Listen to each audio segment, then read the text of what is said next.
Oke,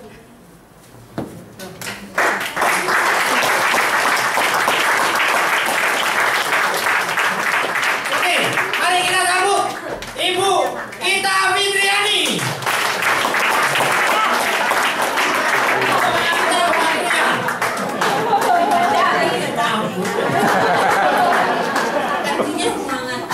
Pagi saya. Selamat pagi teman-teman. Sebenarnya ini 2 kali saya sini ya. Jadi jangan bosan sama saya. Kalau mau di-sharingkan, saya sharing apa mungkin akan lebih baik mulai dari tanya jawab karena semuanya sudah saya tulis di sini tadi.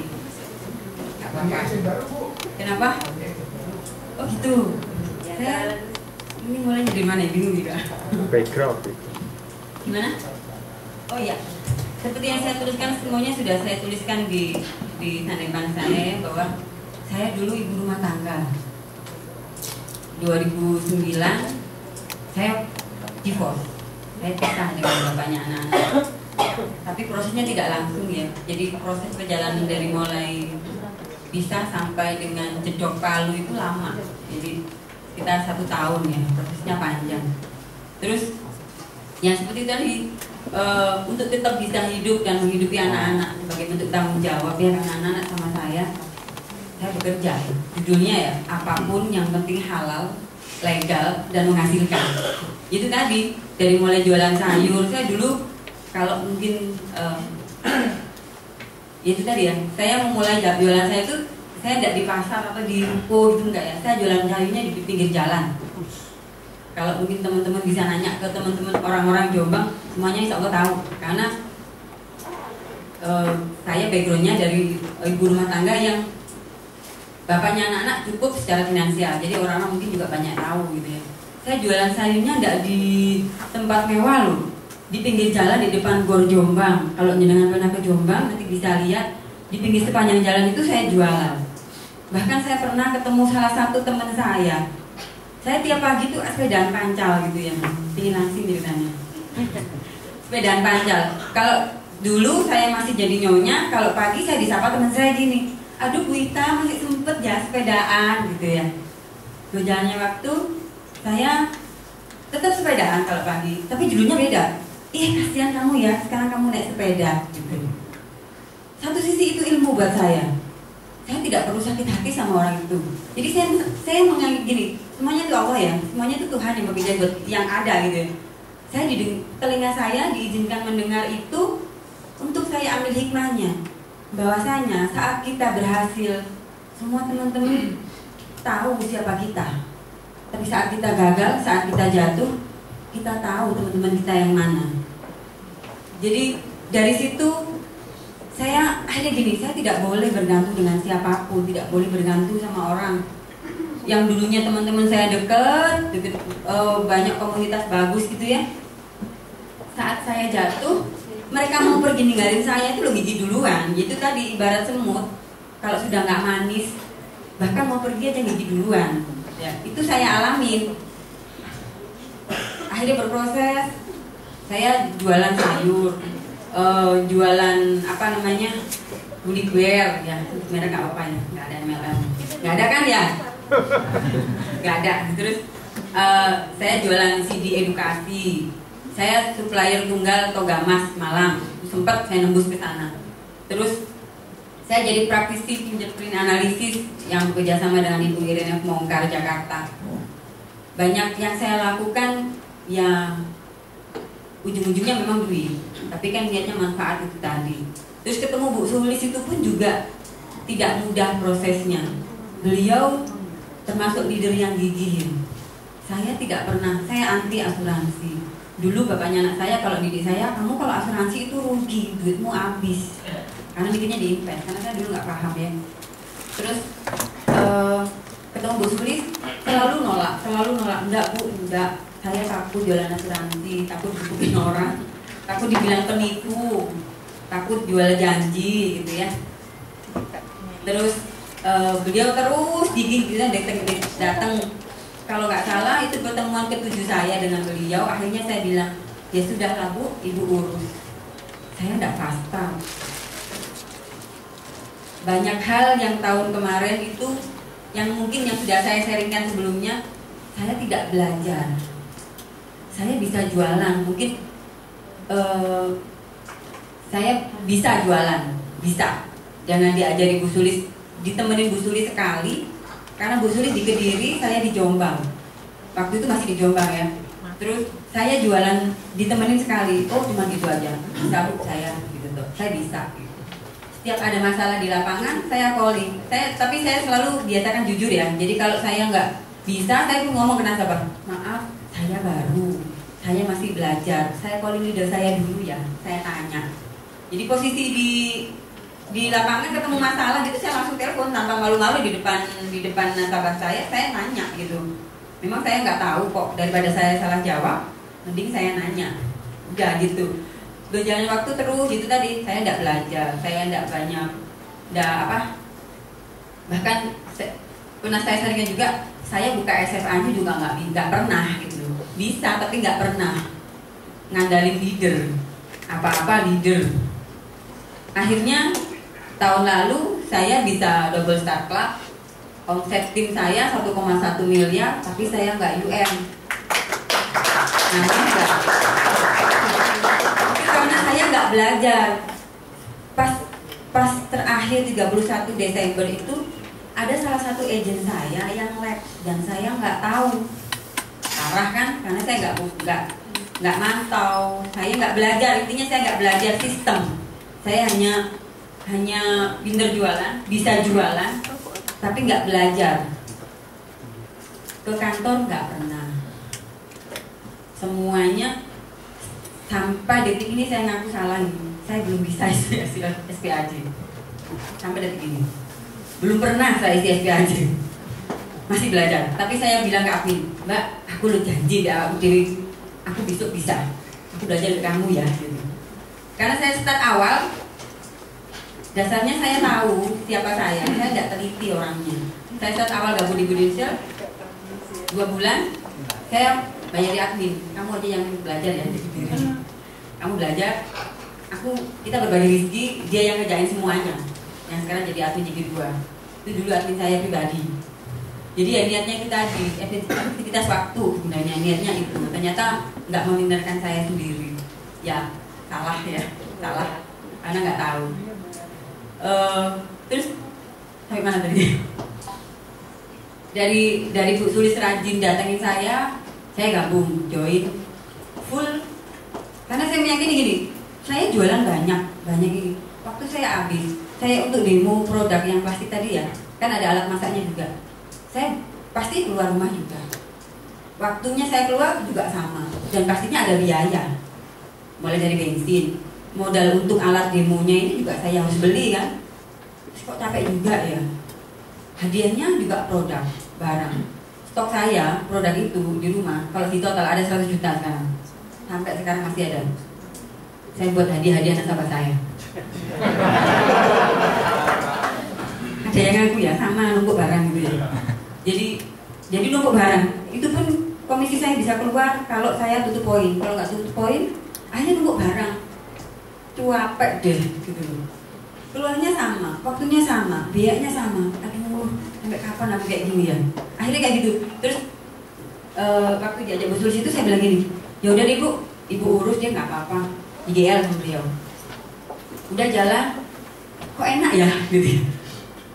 Saya meyakini gini, untuk dapat sesuatu aku harus gerak. Kalau aku nggak keluar, aku dapat dari mana? Karena Budinsil nggak gaji aku, yang gaji ya kita sendiri, ya nggak. Terus saya waktu itu dapat ilmu tuh begini, ada salah satu orang teman saya, lupa saya namanya, saya lupa, nggak tahu kapan. Beliau ngomong gini, kamu pakai itibar telur ya. Telur itu saya ingat sampai sekarang dan biasanya saya sharekan ke teman-teman saya. Telur, ibarat kita bayangin kita pegang telur ya. Telur ini manfaatnya dipecah, ditutup model apapun, dipecah dari luar ya. Disemangati sama orang lain, orang leader, oleh siapapun disemangati, dia bisa pecah. Jadi apa? Jadi telur ceplok, mentok, dimakan, dikasih bawang goreng, dikasih di bumbu apapun bisa jadi matang, enak, jadi juga. Tapi habis itu habis. Tapi kalau dibayangkan coba pecahnya tuh dari dalam. dia akan tumbuh jadi ayam baru yang bisa menghasilkan jutaan telur dan berkembang terus membentuk komunitas dan menjadi sangat besar. Itu diibaratkan semangat pada diri kita. Kalau semangat itu dari dalam, hasilnya pasti bagus. Karena diomeli leader sampai keriting, kalau kita nggak mau jalan ya percuma, tak bergun. Iya nggak ada hasilnya. Jadi akhirnya kita cuman hanya karena leader, bukan karena diri sendiri. Semua orang pasti punya impian. Ada teman saya gini, aku mau. Nah, mau itu harus dengan segala konsekuensinya, dengan segala hak dan kewajibannya.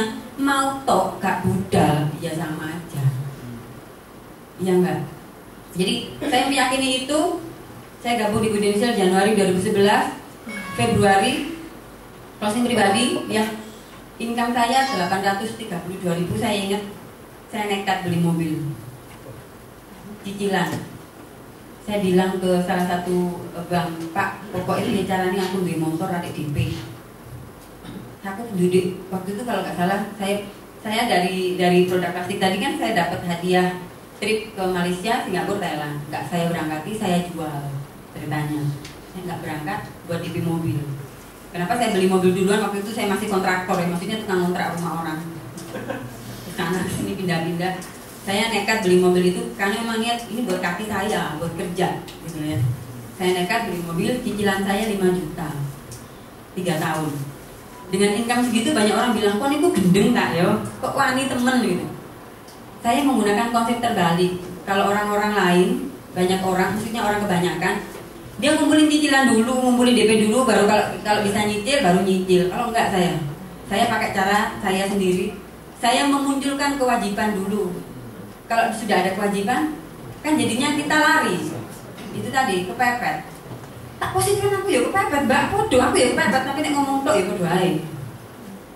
Dia action, segera jalan gitu. Jadi mau nggak mau saya kan kerja. Kaki jadi kepala, kepala jadi kaki, itu nggak apa-apa. Saya janji sama anak saya gini, sayang, ibu minta waktu kerja nggak lama, 5 tahun nak, tapi waktunya jangan ditanya. Pagi jadi malam, malam jadi pagi. Saya pernah tanda tangan SPAJ itu jam 12 malam di pom bensin pernah. Gak dengerin omongan orang. Dengan status saya mungkin orang akan underestimate ya, akan orang banyak fitnah. Saya meyakini begini, selama saya benar bagi Tuhan semuanya akan baik-baik saja. Saya nggak peduli omongan orang. Mereka yang ngomong, yang berprasangka buruk, mereka yang meracuni kita dengan kata-kata negatif, dia nggak tanggung jawab kalau anak saya nggak makan. Dan orang yang seperti itu, dia sudah menabur. Suatu saat dia akan memanen hasil taburannya sendiri. Jadi nggak usah khawatir, karma itu ada. Jadi saya meyakini itu, saya beli mobil. Setelah beli mobil, zona nyaman. Sebenarnya nggak ada ya Pak yang zona nyaman. Katanya menyamankan diri yang ada. Saya jadi males, drop, gak apa-apa, cicilan ngomong, gini, tenang-tenang saja. Akhirnya gini kok, aku sampai kapan kayak gini terus? Statis, merasa statis. 1 hari sebelum saya berangkat umroh yang dari Prudential ya, saya tanda tangan rumah itu. Itu rumah itu murni saya nggak pakai DP. Bagaimana caranya? Saya kasih tahu. Murni nggak pakai DP. Sakti saya beli rumah itu. Saya waktu saya transaksi sama banknya gini ya, Tuhan Allah, saya meyakini semuanya Engkau izinkan. Jika Engkau mengizinkan rumah itu jadi milikku, Engkau pasti mudahkan caranya. Saya tanda tangan, deal. Sudah nama saya, sertifikatnya. Lalu itu saya bilang gini, ya Allah, Engkau sudah mengizinkan aku untuk mendapatkan rumah itu. Engkau pasti akan memudahkan aku untuk nyicil. Saya nyicil 15 tahun gitu ya, jangan salah.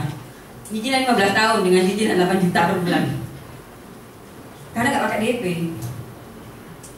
Sama, terus kayak gitu. Untuk menghindari zona nyaman, mobil Avanza kan sudah hampir selesai. Saya jual. Ada yang bilang, Mbak, ikut cikal bakal nunggu orang-orang mikir nunggu-nunggu. Apapun mereknya, judulnya tetap nyales gitu. Pastinya tetap dokumen di dalam, utuh, tetap sama.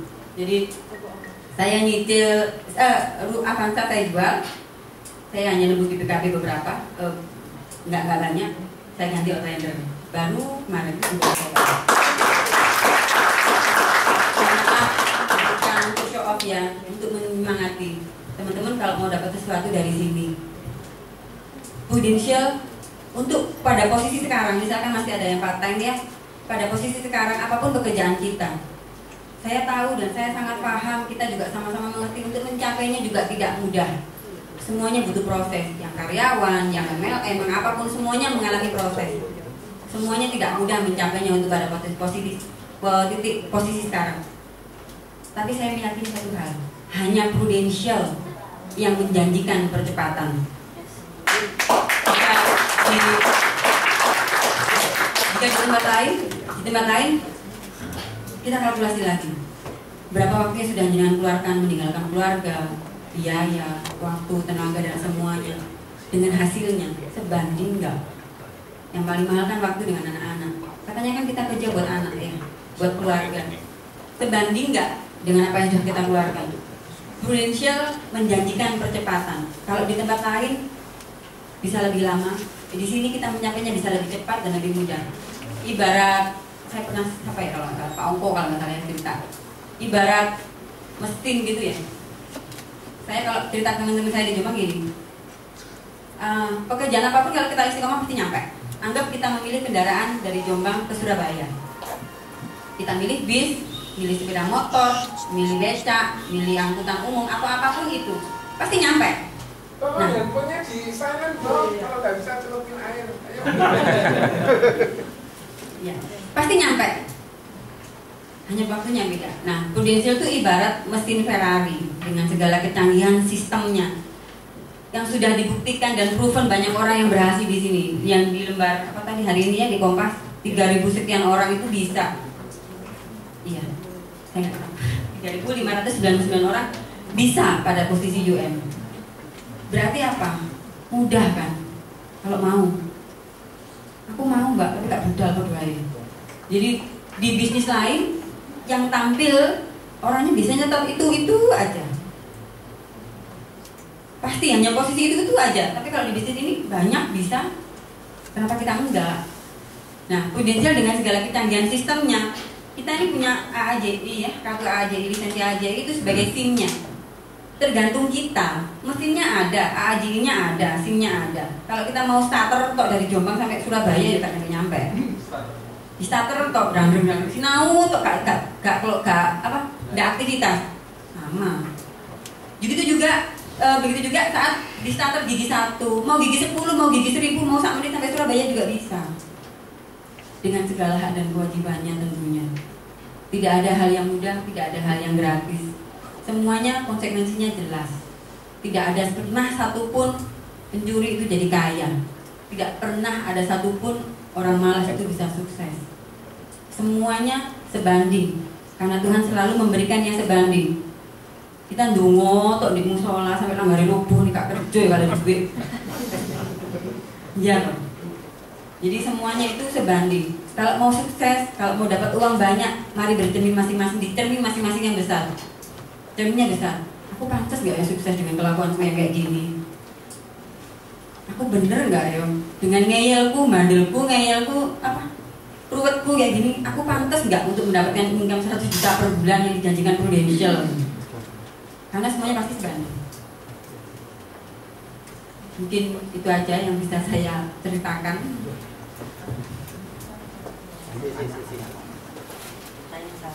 MC. Iya. Terima kasih. Sebentar, kita ya. Saya kontak kaget kok sudah selesai ya. Nah, sudah diceritakan cerita apa? Karena beliau ini belum mengeluarkan ya semuanya ya. Bisa Anda keluarkan lewat sesi pertanyaan. Sesi pertanyaan dibuka teman-teman ya. Oke, langsung. Yang acung 5 ya. Oke. Assalamualaikum warahmatullahi wabarakatuh. Bu Ita kan teman saya PPM ya. Siap. Saya tahu Bu Ita dapat agent dokter ya. Ya. Dua-duanya dokter ya. Udah. Oh satu dok ya yang Pak dokter. Dokter Umar. Taufik itu adiknya dokter Umar. Boleh ya. Oh bukan dokter juga Taufiknya. Oh saya kira. Itu kenalnya dari awalnya dari nasabah atau dari teman atau ketemu gulkol gitu? Kontemplari gitu. Kebetulan dokter Umar itu teman saya umroh 2011. Saya rekrut nasabah dulu. Saya biasanya ajak jadi nasabah dulu. Saat dia punya kartu, kalau jualannya enak. Kalau dia punya kartu, biasanya saya ajak jadi nasabah dulu. Berarti apa namanya manfaatnya umroh ya Bu ya? Ya udah, sudah terjawab. Sudah puas Bu Nasi? Wah, Puas ya. Tadi yang berikutnya, yang apa tadi? Depan tadi. Depan ya. Oh iya. Iya Bu, saya mau tanya, tadi kan Ibu start club kalau nggak salah 2 kali kan. Nah itu strategi Ibu untuk mencapai nasabah tertentu dalam kurun waktu yang cepat kan itu 1 tahun harus 400 ya? 400 kan 1 tahun. Nah, Ibu bagaimana caranya setiap hari harus beli berapa? Kemudian 1 orang, apalagi di Jombang kan tidak sebesar Surabaya. Ya. Nah, kemampuan orang-orang di sana seperti apa? Ibu ngawalinya waktu nawari mereka itu ngelihat orangnya udah pasti, tapi gimana cara Ibu membuat orang-orang itu nabungnya jadi besar, bahkan melebihi kapasitas yang dia bisa bayar sebenarnya. Makasih. Bersyukurlah jenengan ada di Surabaya. Orang-orangnya lebih open mind ya, lebih tahu tentang asuransi. Tapi saya juga bersyukur berada di Jombang. Karena mereka pertanyaannya standar. Pertanyaannya kantornya di mana? Kalau dibawa kabur gimana? Udah gitu-gitu aja pertanyaannya. Ya itu tadi sama mungkin seperti Pak Sinta tadi. Frankie. Ya, Pak Frankie. Mengingatkan diri untuk membantu. Kalau aktivitas saya tiap pagi, tiap hari minimal jam 7 saya harus keluar. Ada janji, nggak ada janji saya harus keluar dari rumah. Katanya kan rezeki itu di mana aja. Kalau rezeki tidak kemana, tapi kalau tidak kemana-mana ya nggak dapat rezeki. Ya. Saya tiap pagi jam 7 saya harus keluar.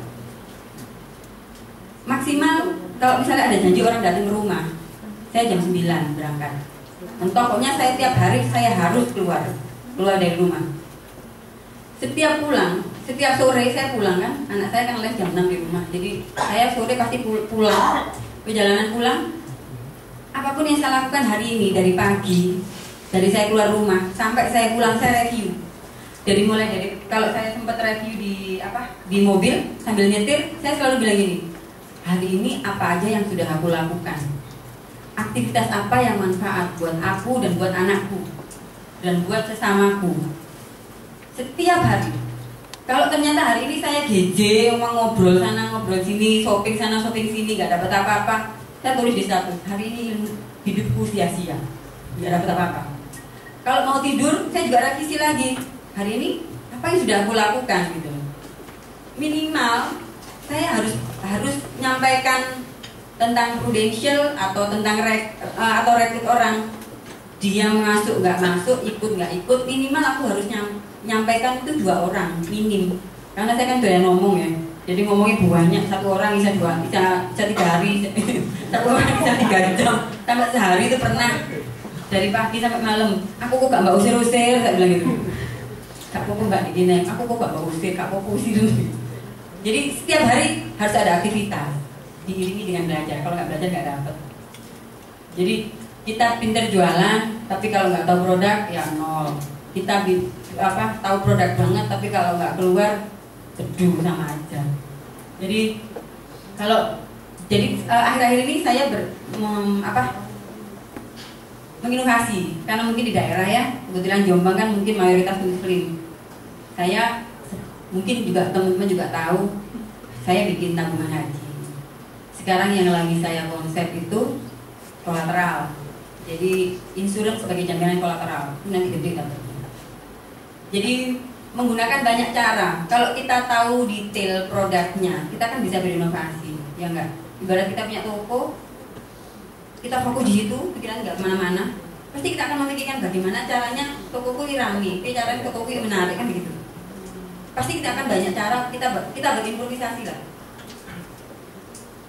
Itu aja. Tabungan haji seperti apa? Atau kolateral itu seperti apa? Tabungan haji yang saya konsep itu kan kita lihat fenomena sekarang ya.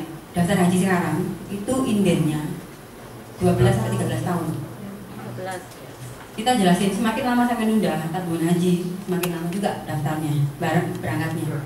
Nah, kita ambil kesempatannya di situ. Prudensial kan 10 tahun ya. Kita jelasin selama jenengan daftar sekarang sampai berangkat nanti kan apapun bisa terjadi. Kita ambilnya di situ.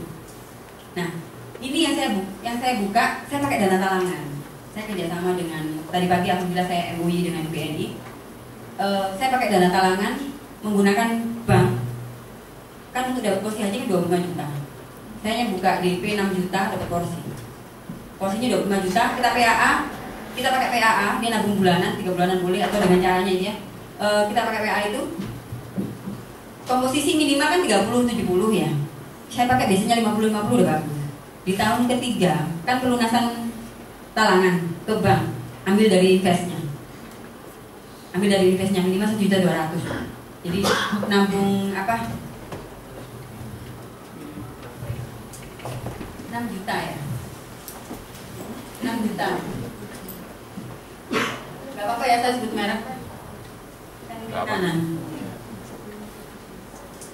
BNI mengeluarkan talangan 23.750.000. Sedangkan porsi haji kan 25 juta. Berarti 1.250.000 ini masuk BNI. Ujro itu bahasanya bunga ya, kalau bahasa bank syariah gitu. 2.050.000. Saldo minimnya 1 juta. Tadi apa lagi ya saya lupa. Ini berarti berapa? 3, berapa? 4,3. Berarti kan sisanya terus ada administrasi 250 kalau nggak salah. 300.000. Ya sama foto. Iya, 300.000. Berapa ini? 4,6. Sisanya 1,4 G. Ya, ini 6 G. Ya. Ya. Dia DP 6 juta dapat porsi. Berikutnya dia tiap nabungnya 1,4 dengan komposisi premi minimal 30-70 kan bisa kan? Ya. Minimal ini, tapi saya buat biasanya 40 banding 60 atau 50 banding 50. Nah, saldo investasinya kan nanti di hari tahun ketiga sudah baik buat untuk melunasin talangannya. Talangannya kan utuh. Nanti kita kembalikan ke BNI-nya tahun ketiga. Kita kan ambil preminya. Iya. Simpel sebenarnya. Tergantung dia. Variatif. Tapi kita jelasin ke nasabah. Saya selalu kalau jelasin gini, kalau jenengan nabungnya di bank syariah, di bank, kalau haji kan tidak ada pertumbuhan bunga sama sekali untuk tabungan haji. Kalau nabung haji di bank tidak ada apa-apa. Ada yang bilang saya sudah 15 juta masuk ke bank itu belum dapat porsi, karena untuk dapat porsi itu 25 juta. Nah kita ngambilnya dari situ. Ini kan peluang bagus buat kita untuk masuk dengan bahasanya.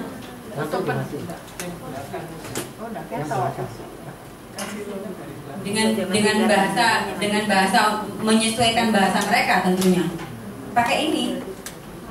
Komposisi kita atur, dapatnya kan menyesuaikan. Paling tidak saya jelasinnya begini. Jika dalam 12 tahun menunggu berangkat haji, kalau dengan hanya nabungnya di bank, kalau meninggal kan hanya porsi kembali gitu aja kan, nggak dapat apa-apa. Tapi kalau ikut pakai talangannya, saya pakai nama Pru Haji, nama iseng ya, Pru Haji. Gak ada kan sebenarnya, ada sebenarnya. Ini ada Pru Haji kan, jadi pakai Pru Haji. Kalau ada apa-apa jenengan di cover. Kalau sakit, kalau dapat sangu, ya sama penjelasannya seperti kita jelasin PA, hanya konteksnya di sini. Saya bekerja sama dengan beberapa kiai yang awalnya juga tidak mudah, karena kan mereka ada lingkungan tertentu di Muslim ya, bahwasanya menolak, bahkan ada yang anti bank, ada loh sekarang, masih ada maksudnya, anti bank, bahasa riba, bahasa begini, akhirnya mentah juga. Kalau yang Muslim bisa pakai dasar ya, surat Yusuf 46 sampai 49, An-Nisa ayat 9, Al-Baqarah 240.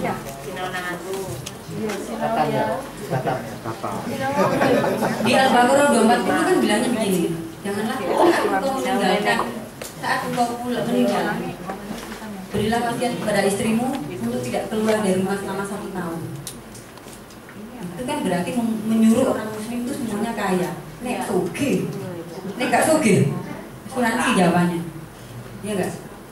Nah kalau setahun nggak disuruh, nggak boleh keluar rumah, mati dia nggak makan. Yang An-Nisa ayat 9, janganlah pernah aku meninggalkan di belakangmu keluargamu dalam keadaan tidak sejahtera, miskin atau meminta-minta. Jawabannya apa? Asuransi. Kalau ini di surat Yusuf ayat 46-49, ini anjuran untuk menabung. Dalam surat ini menyatakan Yusuf Fir'aun nggak masalah ya.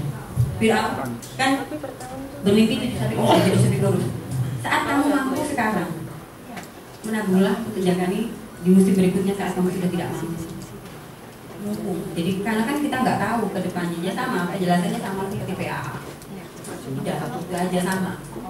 Jadi melirik dari peluang itu kan kita bisa ambil sebenarnya dengan bahasa haji. Suatu ketika mereka merasakan manfaatnya, mereka thank you kok sama kita. Mereka merasakan manfaatnya. Jadi saat ada yang bilang gini, jadi gue mau dongano aku loro tak? Saya bilang gini, lah aku pak, aku dongano sama loro aku susah ngurusi kalian gue. Aku paling nyambangi kalau duit sama ini. Tapi aku seneng. Bilang gitu, saya ngomong. Tapi aku seneng gue loro pak. Setidaknya kamu membuktikan bahwa gue Denzel gak cuma ngomong doang. Saya bilang gitu. Ya aja. Sebenarnya kan kalau kita kan tugas kita di sini kan membuka pikiran mereka ya, bahwa asuransi itu baik buat mereka sendiri, baik dan membaikkan. Tugas pekerjaan ini mulia. Saya sangat bersyukur berada di Prudential. Tugas ini mulia. Jadi pekerjaan kita ini mulia.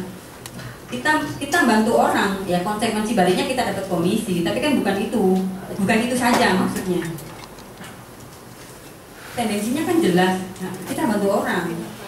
Kalau duit akan mengikuti, kalau kita benar menyampaikan apa adanya, otomatis kok. Soal komisi itu otomatis.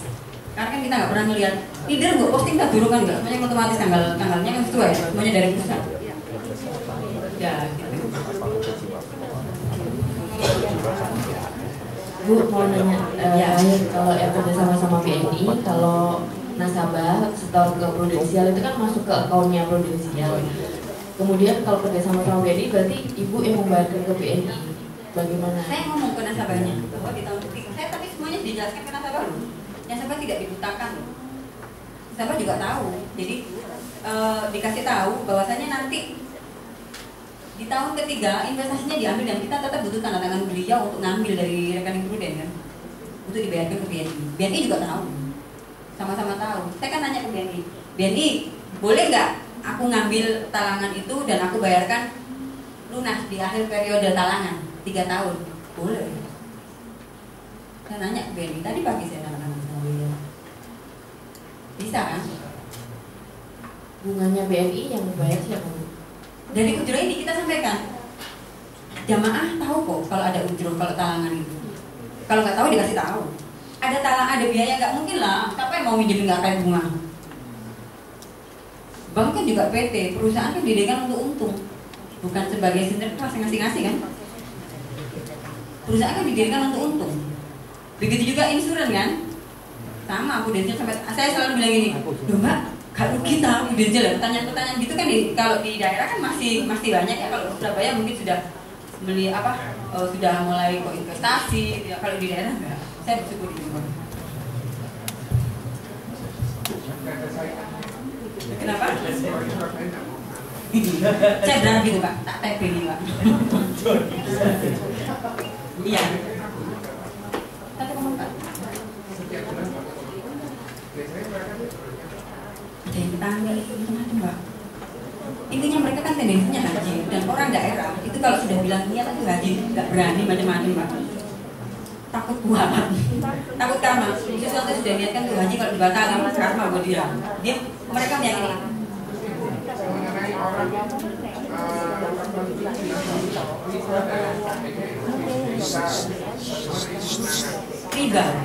Riba itu kan begini. Saya kalau jelasin ke nasabah, saya tidak pernah menjanjikan investasi Pak. Saya hanya buka proteksinya. Saya tidak pernah menjanjikan nanti di akhir tahun 10 saldomu pasti sekian loh. Saya nggak pernah berani buka. Saya selalu bilang ini, minimal dalam ilustrasi 15% rencana ilustrasi ya, itu ketemunya BEP, minimal BEP, itu nggak hilang. Tapi pertumbuhan bunga hari itu saya nggak tahu. Riba itu begini, Bapak saya kasih pinjam 10 juta, nanti balikin ke saya 11 juta ya, yang menentukan saya, itu riba. Dan itu haram di Muslim. Nah, ini kan bukan riba karena saya tidak menyebutkan itu. Yang kan akadnya ya, saat akadnya tidak ada kata-kata itu. Dan itu kita harus jaga benar. Ketemu orang-orang kayak gitu akhirnya kemarin, iya ya, pripun Gus. Jadi ada salah satu kiai di Kertosono yang luar biasa bagi saya, maksudnya karena kan perjuangannya cukup berat gitu. Untuk bisa ketemu beliau aja sudah luar biasa, karena istrinya mau jadi agent maksudnya, ceritanya gitu. Ini jadi perjuangannya memang wow. Biasanya dengan 1,4 mereka tidak ada yang flat. Itu tadi fenomenanya kita pakai karena mereka untuk haji, mereka berani haji. Misalnya dia naruh satu juta sebulan, setahun 12, 120. Misalnya uangnya 150, misalnya itu buat itu kan 150. Biasanya ada orang yang nggak mau 30-nya kan dibuang. Gimana? Yang mengenai keuntungan investasi. Iya. Yang cuma mau pokoknya itu gimana? Saya kan menjelaskan minimal di akhir tahun 10 BP. BP kan berarti balik utuh tuh, nggak ada bunganya loh. Jika nanti ternyata ada pertumbuhannya, yaitu bonus segini gimana? Saya tidak pernah menjanjikan lebihnya. Saya tidak menjanjikan lebihnya. Sewalah ngomong itu bumerang buat saya. Saya tidak pernah menjanjikan. Saya bilang, jadi kan nabung sekian. Kalau 1,4 pelakor dong. Berarti kan di akhir tahun 10 minimal itu 1 juta. Dia kan tahu BEP, nggak ada riba kan? Minimal utuh, jangan dapat manfaat, dapat fasilitas. Yang dijanjikan Prudential kan fasilitasnya. Pokoknya buat jaringan haji, nggak ada riba, seperti jaringan dewek kok kayak gitu.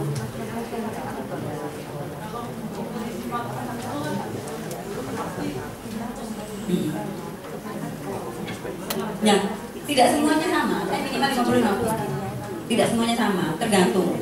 Kita ngelihat orangnya, kita lihat juga bahasanya, menyesuaikan mengikuti orangnya. Kalau umurnya, ya, kalau masih muda ya mas, tergantung, nggak mesti. Jadi menyesuaikan itu banyak kan personal, nggak bisa kan masalah. Kadang kalau mentok ya dapat perumen aja, UP kan yang pasti. Perumen aja.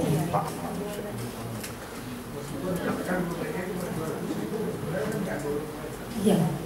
Tapi ini kan dikasih tahu dari awal. Kalau jaringan nabungnya sekian, dapatnya ini. Kalau mau nabung banyak, nabungnya jaringan juga makin banyak, fasilitasnya makin bagus. Gitu. BNI kan cuma terima ini aja. Ini dari BNI-nya dapat orang 100.000 ya. Jadi ini kan dari ininya aja. BNI kan masuk ini, yang lainnya kan masuk kita sendiri. Saya ngomong ke BNI-nya, nanti tiap bulan dia nabungnya ke Prudent loh. Ya nggak apa-apa mbak. Bisa kok. Jadi setiap bulan dia nabung 1,4. Kemudian yang transaksi ini bisa iya, jadi DP, makanya kan DP-nya 6 juta. Bulanannya sekian. Ini dapat porsi. Karena mereka tahu porsi itu 25 juta, Pak. Porsi haji. Untuk dapat jatah haji pasti berangkat 25 juta. Itu pun masih nunggu 13 tahun sekarang. Sudah 13 tahun. Sama. Nah, kalau pakai hitung-hitungan saya pernah dibantah salah satu kita pakai 10%, kita pakai inflasi 10%. Estimasi haji di tahun ke-13 itu 120 juta. Itu hitung-hitungan kalkulator inflasi. Sedangkan realitanya di lapangan haji dari dulu sampai sekarang itu antara 25 sampai 45. Berarti kan intinya kan haji itu setiap tahun turun sebenarnya. Karena kan kena inflasi. Sebenarnya turun. Nah, tapi kita bukanya ke sini. Itu kalau mereka mau ada yang ditolak, saya kalau ditolak, kita pakai realnya aja. Toh ini nanggung, kita main dewe. Tapi rencana semen haji ini nggak bakalan batal kalau sama ikut tabungannya Bu Haji. nggak bakalan batal. Kamu tahu saya aku aja. Hadir belanjaan. Jadi apa namanya? Kan nggak bakalan batal. Karena kalau misalkan meninggal bisa dibadal sama anaknya, bisa dibadal itu kan bisa diwakilkan. Lah kalau dia haji daftar sendiri di bank, kalau meninggal tidak ada lala. Iya, nggak ada. Biasanya mereka juga mau terima uang Mau Pak, siapa nggak mau duit? Saya mau. Itu nangkep. ada orang yang Kenapa? dia naruh uang 1 juta berkembang ya 20 nya sama sendiri dia 1 juta ya Kan ini fasilitas uang buka, saya jelasinnya begini. Itu mau kok. Dan alhamdulillah kalau soal UP tidak ada yang mahal. itu langsung buat bayar ngasih hasil Iya. berapa orang. Jadi jelasnya kayak gitu. Iya. Bank itu dapat jaminan apa berani mengeluarkan dana talangan? Porsi. Kenapa? Porsi haji. Kursi. Porsi sebagai jaminan. Porsi itu sama dengan kursi. Nah, SIP haji. Dia kan dapat SPPH. Jadi surat pemorsian haji itu yang dipegang sama bank. Dan ada deh kalau orang Dapat keagunan loh. Iya, dimensi. Enggak, tapi kan orang-orang kan ragu. Orang-orang kan belum tahu kalau biasanya sudah dapat porsi itu orang pasti akan membayar. Pasti akan mengupayakan gitu. Iya. Jadi banknya tidak perlu khawatir sih. Bu, mungkin banyak yang bingung. Jadi coba tolong diceritakan Bu Ita dari prosedur awalnya. Jadi ketemu nasabah, terus kemudian menghubungi banknya seperti apa, terus kemudian bagaimana gitu loh. Sebelum saya sharekan ke nasabah, saya belajar dulu. Saya ke BNI dulu. Saya juga kerjasama dengan Travel. Nah itu loh, nah KBIH. Saya di Mojokerto ada satu, di Jombang satu. Jadi satu aja nggak banyak-banyak. Satu sisi kan marketing buat mereka ya. Nah kalau tabungan haji di tempatku ada asuransinya loh, gitu aja. Jadi di sini kita ya, kita ada KBIH. Yang saya rem jadi agent nasabah juga agent. Di situ kita ada bank. Kita saling koneksi satu sama lain. KBIH-nya sebagai wadah kepercayaan masyarakat bahwa ini ada bimbingan haji, kelompok bimbingan ibadah haji. Ya. Ada wadahnya di sini. Banknya sebagai pembayar. Porsi ini banknya yang bayarin. Tabungannya ke sini. Nanti pelunasan talangannya balik ke sini. Tolong yang lain loh didengarkan.